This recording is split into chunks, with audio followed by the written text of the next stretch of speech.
The ending of this piece is always surprising, even for me.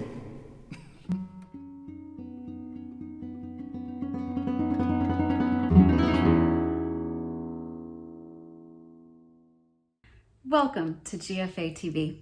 We're really excited to be here in the virtual classroom with you. My name is Martha Masters, and I'm the president of the Guitar Foundation of America, also known as the GFA.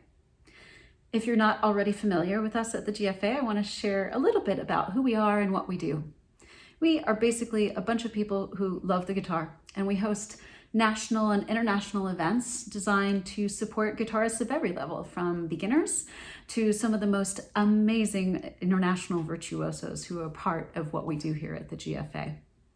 We host competitions for every age level, and every summer we have a camp for kids in middle school and high school. It's called Guitar Summit, held every June, and it's a super fun way that younger students of the instrument come together and get to share with others who are doing like-minded activities in a place together every summer. And now we are entering this new world of all online learning, and we are really excited to be here with you as we work together throughout the year to improve our skills on the guitar. Each episode of GFAtv is divided into 4 short segments. If you're watching our Foundations channel, you're probably pretty new to the guitar. Welcome! If you're watching our Revolutions channel, you've probably already been playing the guitar for at least a year, and we're happy you're still coming back for more. On both of these channels, you'll get lessons designed to work at your experience level, covering a variety of topics such as right and left hand technique, strumming patterns, scales, guitar care, sight reading, and so much more. And there will be an awesome performance by one of our teachers or GFA affiliated artists at the end of every episode. The teachers in these videos are all world-class musicians. Many of them work for the GFA, are GFA competition winners, and some of them even started the guitar in programs just like the one that you're in. All of our teachers have incredible knowledge about the guitar and years of teaching experience that have made them experts on the instrument. How exciting is this? GFAtv. Grab your guitars, file your nails, change the strings, then sit back and relax. You're going to enjoy every episode of GFAtv. Foundations and Revolutions, coming to you weekly this upcoming 2020-21 school year. Have some feedback for us or possibly a question? Send us an email, gfatv@guitarfoundation.org. And while you're online, hop on over to the GFA website, www.guitarfoundation.org, for all of our resources to find out everything that the GFA is about and to help us shape everything we'll become. GFAtv.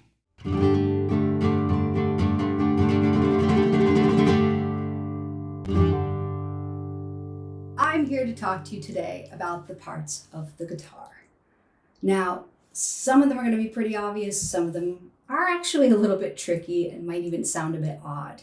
But with practice, you will get those down. And it's really important as we get to know our beautiful instrument to use the right terms to describe these different parts. Now, after I go over those parts, I'm also going to talk about the special names for our left and right hand fingers. Those are going to be really important as you build your skill on this instrument. So let's start at the very top. Yeah, the top of the guitar right here is called the headstock. Yeah, headstock. And some people shorten that to just say head. Now on the headstock, we have these little tuning machines right here. That's what some people call them. They have these pegs here. So many people just call this whole thing tuning pegs. And other people just call them the tuners. Now that can be a little confusing because there are electronic tuners now that we use and we clip on that help tell us how high or low we need to turn these pegs to get the right pitch for our strings. All right, next, as we work our way down, we get this piece right here that the strings sit on. And there's even a little notch that they sit on there. This is called the nut. Yeah, weird. It's just what it's called. Trust me, nut. And then, moving parallel to the nut, we have these pieces of metal.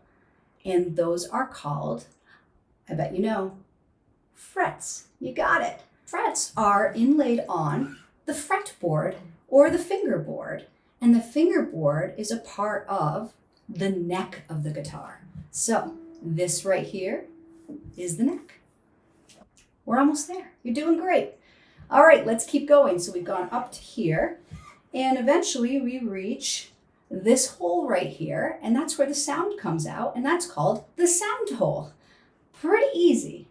This part is the body of the guitar, which kind of makes sense. We already talked about the neck and the headstock. This is the body. And the body has sides, has a back, and this piece of wood, the most important piece of wood that really helps to give the guitar its sound, is called the soundboard. All right. Now, I can't forget strings. I know you know that there are strings on the guitar. Some people make the mistake of calling them chords. You think of like an electrical chord, but chord means something completely different in guitar that you're probably going to learn about or already know about. But we call these strings, and it is important to know that the lowest sounding string is actually closest to the ceiling, and that's string number 6. And string number 1 is the one that's closest to the ground, and that's the highest sounding string. A lot of people don't know that when they start out. That's going to be important for you to really have solid. All right, what else do we have? Well, the strings sit on another piece right here that can be plastic or bone. It can be made of all kinds of materials, usually the same material as the nut, right? This is called the saddle. So again, the saddle is this little piece that the strings are riding on right here. That's a really important part of the guitar for transferring sound. Now the saddle is set into this piece of wood right here, and this piece of wood is called the bridge. Yeah, the bridge. An easy way to remember that is it takes you from this top part of the guitar down to the lower part of the guitar right here. So again, we have the bridge. All right, not so bad. I think I covered everything. I'm going to add one other thing, and that is this beautiful design that you often find around the sound hole. That's called the rosette. And if you take a look, it's really quite beautiful often. Not every guitar has one. And some guitars even have a pick guard. And those are usually guitars that you would use a pick for.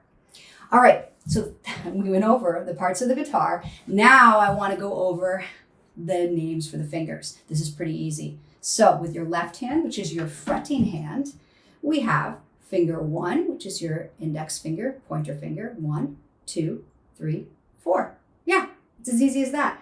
Thumb, we don't count. It just hides in the back. It's going to be supporting.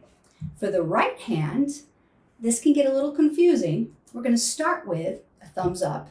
Your thumb is P for pulgar. So if we go to the Spanish, pulgar starts with a P, and that's why we call this P for pulgar. Not P for pinky, P for thumb. Then we have indicio. So that's the I finger or index. That's easy to remember. The middle finger, or medio, is M. And then we have the ring finger. That's the annular finger, or anular finger. And so that is A.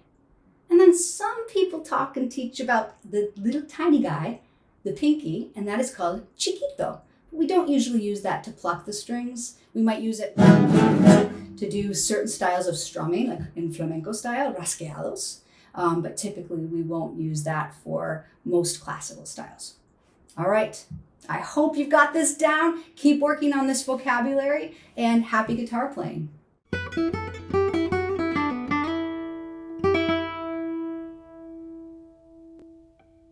Now that you know the parts of the guitar, let's play.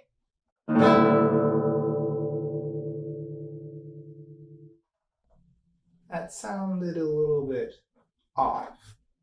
Well, how about now?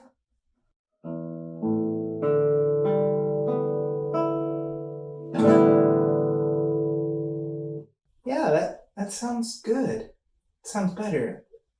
What did I do? Well, I did what every guitarist eventually learns. And what today's lesson is going to be on. How to tune your guitar. To tune the guitar, we need to know 3 things, and this is what we're concentrating on. We will learn about the strings, we will learn what to tune them to, and we will learn how to tune them. About the guitar. Most guitars have 6 strings, and to talk about them specifically, we number them 1 to 6, with the first string being the highest sounding string, and the 6th string being the lowest sounding string. I used to get confused in finding the first string. I knew it was on the outside, but which one was it? So what I used to do is I would play each and I would listen which one was higher and which one was lower. Okay. Another thing I knew is the 6th string was the string that is thickest. So if I felt all the strings with my fingers, I would know which one is the 6th string. And the last thing to remember is the first string is like the first story of a building, just near to the ground. What do we just tune our strings to? We tune to a series of pitches that we call standard tuning. Before we get to standard tuning, let's discuss pitch. Pitch defines the location of sound at specific frequencies. Frequencies refer to the speed of vibration in sound waves. This is measured and numbered and scientific. Instead of knowing pitches by their individual frequencies, we have assigned letters as their name. We call these notes, and they go from A to G. The pitches in standard tuning are E, A, D, G, B, E. This is from lowest sounding pitch to highest. I also like to use this phrase to help memorize standard tuning. Eddie ate dynamite. Goodbye, Eddie. We know about the strings. We know what to tune them to. So let's go over how to tune the guitar. We tune the guitar string by string, matching it into standard tuning. E, A, D, G, B, E. And we're going to do this using a tuner. This is my tuner. There are many like it. There are so many different types of tuners, but they all function the same. They visually show you the pitch, if the frequency is just right, too low, or too high. We can raise and lower a string's pitch by using the tuning pegs. You can find each string's tuning pegs by touching the string and tracing it all the way up to the headstock and finding where the tune peg is. Let's do that together. First, let's take our finger 1. Yeah, let's take finger 1. Touch the 2nd string.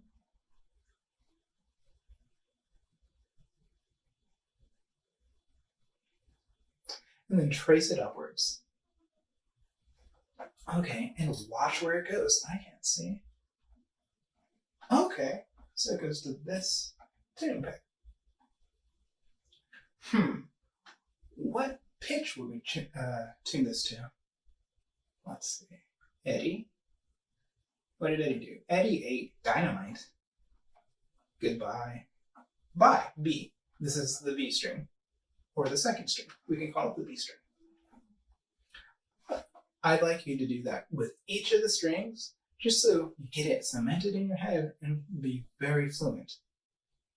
Pause the video and do that right now. Let's tune our B string, or 2nd string. First, turn on our tuner. I'm seeing A and then the pound or hashtag symbol. That's called sharp. You'll find out later. And we need to go up to get to B. If I go clockwise, it takes me down. If I go counterclockwise, it takes me up in pitch.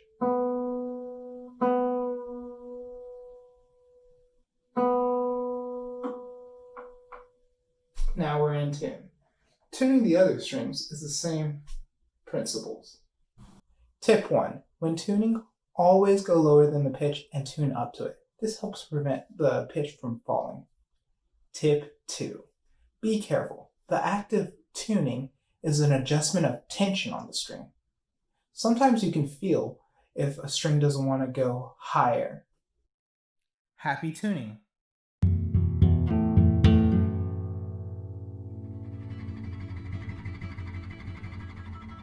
All right, now let's talk about sitting position for the guitar. Our guitar sitting position is very important because it's going to allow us to play the guitar comfortably and with proper technique. So it's a win-win. When you sit down, you want to make sure that you're on the front half of your chair. You don't want to be kind of sitting back, lounging like this. We want to be up on the front edge of our chair. Both feet firmly planted on the ground. We don't want to have them kind of out in front of us or tucked under our chair. We want to have them firmly planted on the ground in front of us. And when you look down, it should almost be a little bit of a V pointing in towards the center of yourself. Now, whether you are in a classroom setting or at home, you want to make sure that you have enough space around you so that way you're not going to bump your guitar into a piece of furniture or someone else's guitar. Right? We want to keep our guitar safe. Now, if you are in a classroom that uses nylon string guitars and footstools, let's talk about sitting position with the footstool. Footstool is great. It allows us to sit in a good classical guitar position with our leg up. So now, you're going to have to do a little bit of experimenting on your own to find out what the best height of your footstool is. So we'll talk about how to figure that out once we're sitting with our guitar. But for now, let's just try it. You'll have to adjust it depending on your own body height as well as the chair that you're sitting in. So look down at your left foot. You're going to move your left foot over. You're going to take the footstool and you're going to place it right there. Then you take your left foot, put it up on the footstool, and now your left leg is elevated. I'm ready to grab my guitar now. You want to take your curve of the guitar here and place it right here on your leg. All right. Now when I place my guitar, it should fall and it sits very comfortably here without me holding on to it. But we want to have 5 points of contact with our guitar. The first being right here on our left leg, our second on our right leg. The third is with our right arm, and we pull it in towards our chest, which gives us our 4th point of contact. And finally, we have our left hand. And when you're ready, voila. Now, I was talking about height earlier. When you look over, you want one of the tuning pegs here to be eye level with you. So for me, I like to kind of have the A string. Some people like to have the D string, which would mean it would be a little lower, and some like to have the E string, which would mean it would be higher. And that comes down to preference. Now, let's say sitting like this with your leg up, after a while it starts to hurt your back. We got you covered. Guitar supports. They allow us to sit both feet on the ground without our raised leg, but still keep our guitar in that same position we would have with the footstool. This is just one of many different types of guitar supports, and you can find out all different ones online from your favorite guitar retailer. Now, you attach it here. I'm going to place the guitar support on my left leg, just like I placed the guitar on my left leg when I had my footstool. I put the bottom of it here on my right leg. My right arm pulls it into my chest. And then finally my left hand is here. And voila. Now maybe your guitar program uses steel string guitars and is more pop-based. That's all right. Sitting position is still just as important. A lot of the same things apply. You want to keep both feet firmly planted on the ground, on the front half of the chair, nice upright torso position. And we are going to grab our guitar. Again, make sure you have some space around you so you don't damage your guitar or somebody else's. And you're going to take the curve and put it on your right leg this time, like this. All right, so point of contact number 1 right here. Point of contact number 2 is going to be my right arm. I'm going to pull the guitar in close to me, onto my chest, point of contact 3, and then my left hand here, point of contact number 4. Now, this one is very important. We want to make sure that we apply a little bit of pressure so that our guitar neck is on a slight upward angle. If it's on a downward angle like this, we're going to end up doing something that I like to refer to as chasing the guitar. And look what happens. My guitar neck is kind of angled down, and look at my body. I'm starting to angle sideways. The farther down it gets, the more I lean to the side. And we don't want to do that when we're playing. So we can just apply a little bit of pressure with our arm, and if you look here, it, goes up when I push on it, and if I release some of the pressure, it starts to go down, and I have to catch it there, right? So we want to make sure we have it nice and upright. It allows us to play in a much more comfortable position, like this.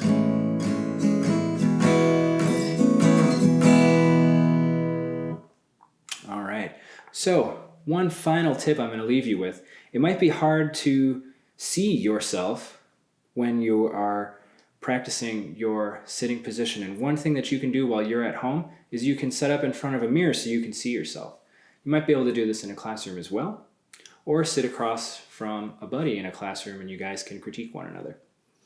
But either way, guitar sitting position is very important, and I hope you learned a little bit about it today.